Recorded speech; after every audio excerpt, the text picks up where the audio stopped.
Hello, everybody. It's Cory Booker, and I'm very, very excited to go on this Instagram Live today. I'm sitting here in my office in Washington, D.C., and I am just very excited to do this Instagram Live where I'm bringing on someone who is not just a friend, but somebody I look up to and somebody I admire, Ayanna Pressley. She is one of the House of Representatives' new superstars in my book, and one of my most sort of valuable partners we've had in a very long time. And so today, the day after her actual birthday, folks should go on to Ayanna Pressley's account and wish her a belated happy birthday.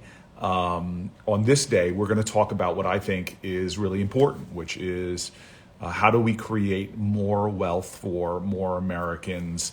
When I say that, I'm talking about fixing this incredible growing gap in this country between people who are the wealthiest and folks who are struggling, working harder and harder and harder, but finding it hard to establish themselves, to find financial security.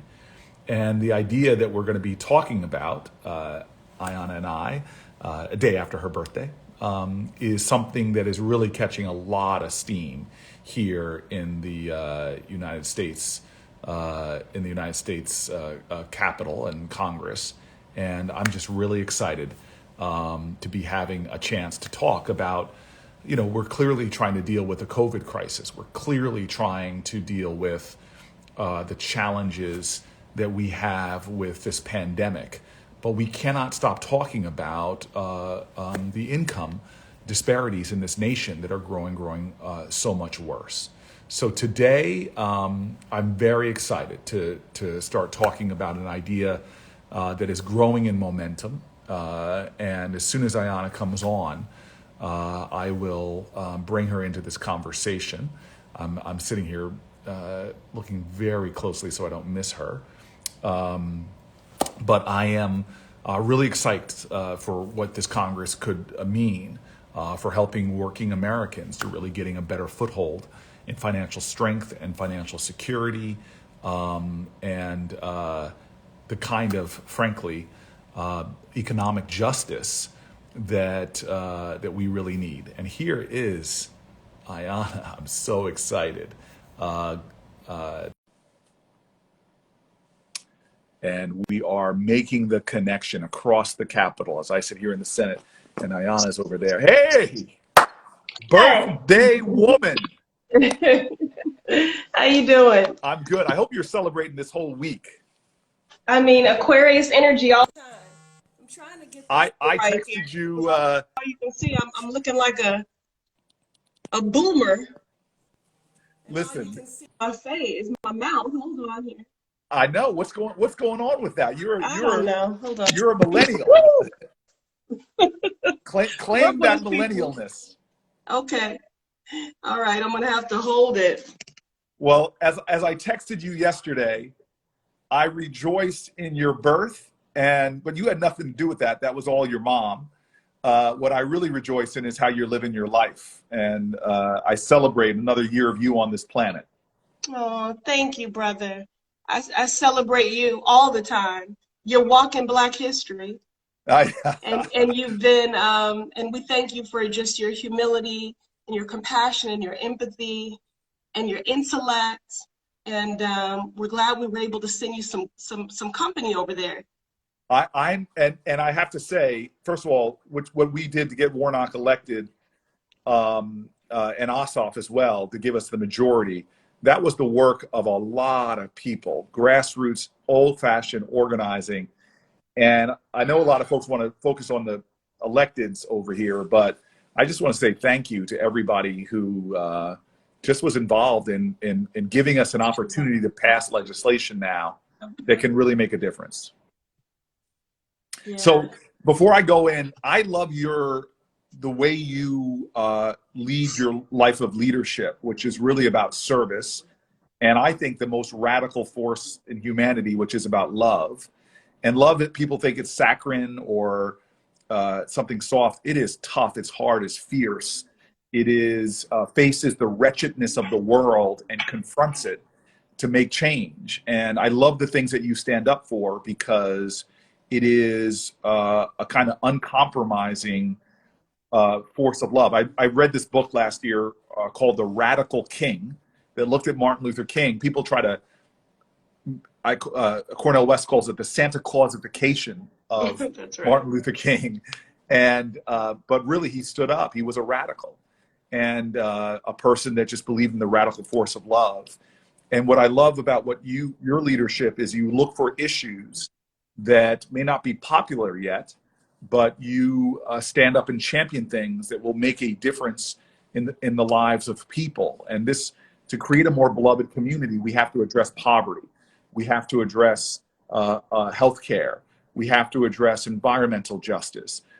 We have to address equal educational access. And these are the kind of things that I love that you do. And today we are talking about a game changer that is for our children, right? It's this idea that everybody in America should have an equal financial opportunity. And in this society in which we live, which is a capitalist society in perversion, we are in a perverted capitalist society. We take in our tax code hundreds of billions of dollars, about $600 to $700 billion, and give people with wealth more tax breaks to create more wealth.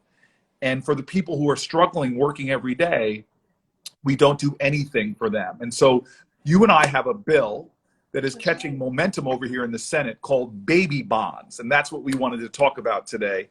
And baby bonds, I'll describe it quickly and then let you, Congresswoman. Okay, you do that, and I'm going to try to get a comfortable angle here. Okay.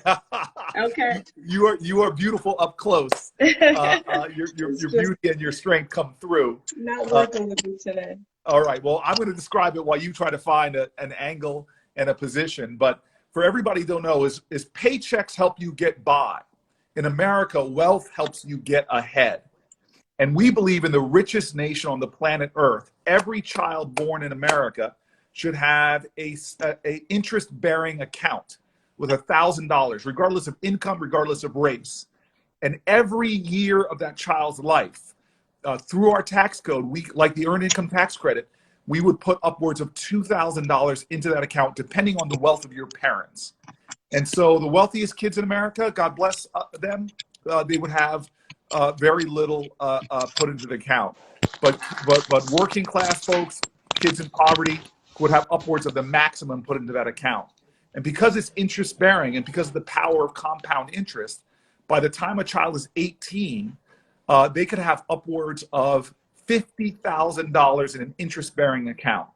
And that money can be used for wealth building things, going to college, starting a business, buying a home. It is an effort to create generations of wealth.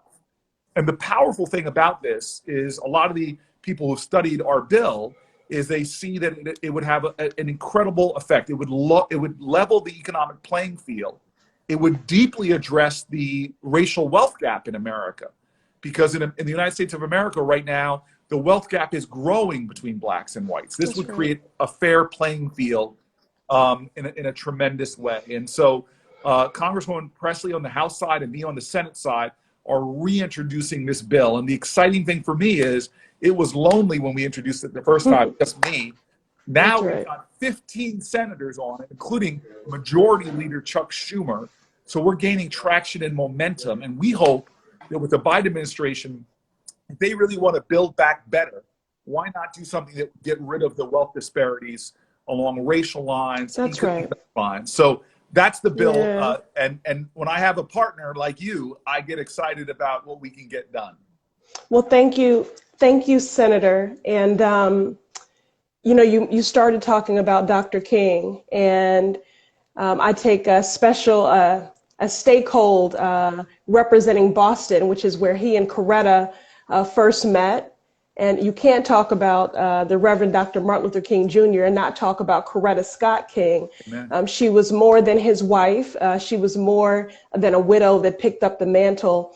She was, in fact, already a visionary and a radical dreamer and an activist in her own right.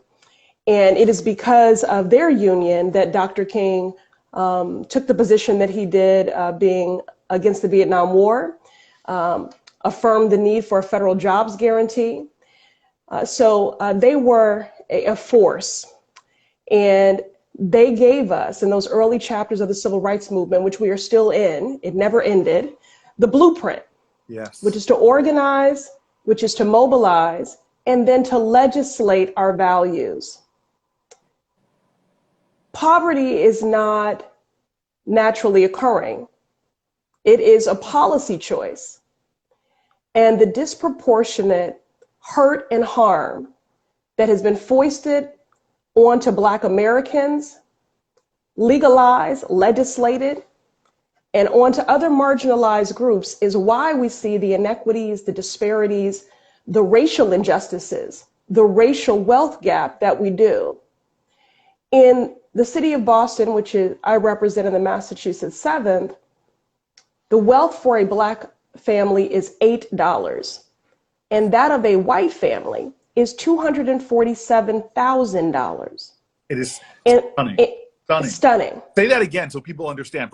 For the average wealth of a Black family is what? $8. And the average wealth of a white family in the Boston area is what? $247,000. Now, what's the game changer there? Other than policy violence, discriminatory, draconian, precise policies like redlining, which obstructed our ability to build generational wealth.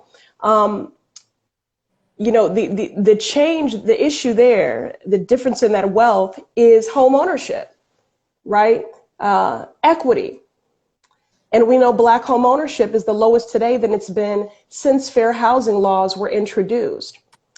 And so we have to be as precise and prescriptive in legislating equity as we have been disproportionately harmed by policy violence. Dr. King, weeks before his murder, said that getting the right to vote didn't cost the nation anything. Integrating a lunch counter didn't cost the nation anything, and I'm paraphrasing. But he argued that the challenges that we confront as a nation now, and again, this is weeks before his murder, were going to cost the nation something. It was going to demand a complete restructuring of American society's architecture. And so when President Biden and Vice President Harris say that they want to build back better, that's music to my ears. Because what we know, Senator, is that we cannot level set to a pre-COVID unjust, inadequate, and insufficient normal. If we are truly in the midst of a reckoning, which is something of epic proportions, quite literally biblical, that reckoning, as Reverend Barber reminds us, demands of us a reconstruction, a third reconstruction. And our bill, the American Opportunities Act, also known as baby bonds, is critical to that reconstruction, is critical to a just and equitable economic recovery from this pandemic, which has laid bare the inequities and disparities and racial injustices and only compounded them. And so this is the sort of prescriptive, targeted, race-conscious policies that we need to be advancing at this period of reconstruction. And the fact that that baby bond, that seed account is targeted to those families in the lowest income, and that accrues over time, and based upon your income, additional deposits are made every year. And at 18 years, that those funds can be used to pursue higher education, to purchase a home. And Senator, if you'll talk a little bit about the projections that that economists have given us in terms of how much money that could be, what the range could be. Can I just say something? Because when I talk to you, you drop these wisdom bombs, and you said something to me that I feel like I want to tweet out, which is that poverty is a policy choice. That was so powerful. It's not naturally occurring. That we in America have made policy decisions that have created, amongst the 35 richest nations in the world, we are in the bottom 5 in terms of our poverty rates. And other countries have made different policy choices, and their child poverty rates are dramatically lower. And our poverty policy choices have been everything. You said redlining, disinvestment by government agencies like the FHA and others with their discriminatory policy. We're literally running highways through Black communities from New Haven to Newark.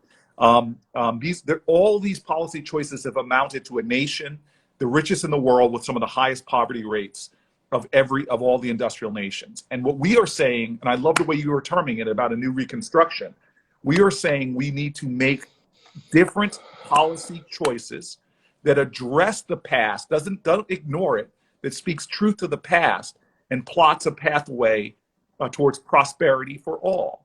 That's right. Right. And so baby bonds is a very practical thing that will address poverty for everybody, whether it's Appalachian poverty or Detroit poverty, or no matter who you are as a child. But it will also wipe out the racial disparities for by the time a child is a teenager in terms of the wealth that they have. And it's because of the way we have structured the bill. Everybody born gets a $1,000 account. And by the way, when we start this, we would start, if you're 15, you would get those 3 years. So you get $1,000 into an account. And then based upon your family income, you could get up to $2,000 for the kids. Unfortunately, the 1 out of every 6 kids or so, now 1 out of every 5 after this pandemic, it's poor. About 20% of our children would get the full amount. Now, because there are disproportionately Native American children are poorer than disproportionately white, the average Native American child would get more towards the $30,000 by the time they're 18. The average white child would probably get more around 18, 19. But if you are a poor child of any background, you're going to get the full amount in. And so that is close to $50,000 to address the student debt crisis, because kids would have that nest egg. It would address the home ownership crisis. Our bill, surprisingly, is endorsed by home builders because they know that the equity that can be built in housing. This is what happened to African Americans, were generally denied this by redlining and other practices. But building wealth in your home, people, you can borrow against that for college. You can do a second mortgage. This has helped so many Americans. So creating this wealth, upwards of $50,000 for our lowest income children, would create a much more level playing field in the United States of America. Paychecks are great, but you and I know, Congresswoman, that we have created an environment in America where we are rewarding wealth, people who sit back with passive wealth now, those folks with stock market portfolios and the like. We are actually taxing them at a lower rate than the people who go out and sweat for their living and work. We are rewarding wealth through our tax code. We do not reward working class Americans. Well, this is going to change that to give working class Americans wealth. And so I'm excited about this. And you said something that is really great. You said, look, we have to talk about race in America. We have to talk about, because we had up to the 1970s overt policies targeting African Americans. We should make sure that we are designing legislation consciously with that in mind. And this is legislation that we know, again, any child that is poor will benefit from this. But we know that this is going to specifically address the racial wealth gap in America. Because we know now, we're looking at it, it could be literally centuries, I'm not exaggerating, if we don't do anything, it'll take that much longer for that wealth gap to ever close in this country. We need to start doing things conscious of that. I'm sorry, Congressman. Oh, no. I mean, no, you're making the case. And, you know, I think it's also important that people recognize that, you know, it is so necessary that we move with conscious, deliberate, bold legislation in this moment because of the tsunami of 3 conflated crises: systemic and structural racism, the global pandemic, and the economic hardship that it has wrought. And so in this moment, it is not about or as we legislate. It is about and. We know that this is not the fix for everything, because there are policies that we must advance that seek to reverse the hurt and harm that has been caused. But this allows us to enter baby bonds into a reconstruction, to intentionally chart that path towards a more equitable and just society. And again, if we can legislate disproportionate hurt and harm on low income, communities of color, immigrant, marginalized communities, then we can and we must in this moment legislate equity, healing, and justice. I want to pass along to my daughter a legacy of wealth and wisdom and joy, not of generational trauma and marginalization. And I did want to offer some of those approximate amounts under our American Opportunities Act baby bonds bill, that the projections say a Black child would accrue by age of 18, $29,800. And a Latinx child would accrue $23,000 by age 18. And a poor white child would accrue by 18, $11,690. Yes, those are the average numbers for in those categories of individuals, which is powerful. That we know that because there are more poor white children than poor Black children, let's put it that way, but because disproportionate numbers of Blacks are poor, the average Black child will get almost $30,000. And what I love, and I just want to say, because I'm reading some of the comments, Congresswoman, what you said, a lot of people just talked about it's not or, it's and. So Congresswoman Pressley is championing a lot of things that would address the structural bigotry in our society, as well as justice. So, forgiving college debt that is unconscionable in our country compared to other nations. Focusing on expanding the earned income tax credit, making the child tax credit fully refundable. I could go through all the things. We don't believe in the tyranny of the or. We believe in the liberation of the and. That's right. That we should be working on a lot of different fronts. Now, see, I'm going to tweet that. see the problem with me having to multitask here with my little setup collapsing on me and having to hold this up like this is that I can't live tweet in real time. I can't take copious notes of your gems and the wisdom that you drop. I just appreciate you so much, brother. You've just, since I was a city councilor, you have just exhibited such a generosity of spirit, such a steadfast conviction. I just appreciate your example, your representation. I'm grateful for our friendship, and I'm grateful for the opportunity to legislate with you, because policy is my love language. And so, well, just appreciate you so very much. I mean, we've done this together. We've done Healthy Mommies together. Yes. I'm excited. To address the Black maternal mortality crisis. Yeah. Yes, I'm excited about that legislation now. Again, because of the work of people in this election, we have the House in Democratic control, the Senate in Democratic control, and a Democrat in the White House. We will be able to do a lot to reduce the crisis in America overall of maternal mortality. We have the highest rates in the industrial world, but the savage disparities between Black women and white women in terms of deaths, maternal deaths, is shameful in this country. And that's what I want to say. If I can say my concluding remarks, I invite you to say yours. Congresswoman, I believe I'm a sort of faith-based person, and I believe the universe has ordained this moment. We all are where we are for a reason. When I saw you come into the Congress, I rejoiced, but you knew that getting there is not the win. You're not just happy to be there. You came with a sense of urgency that every second is one that I'm going to use to fight on behalf of the people in my district and in my nation.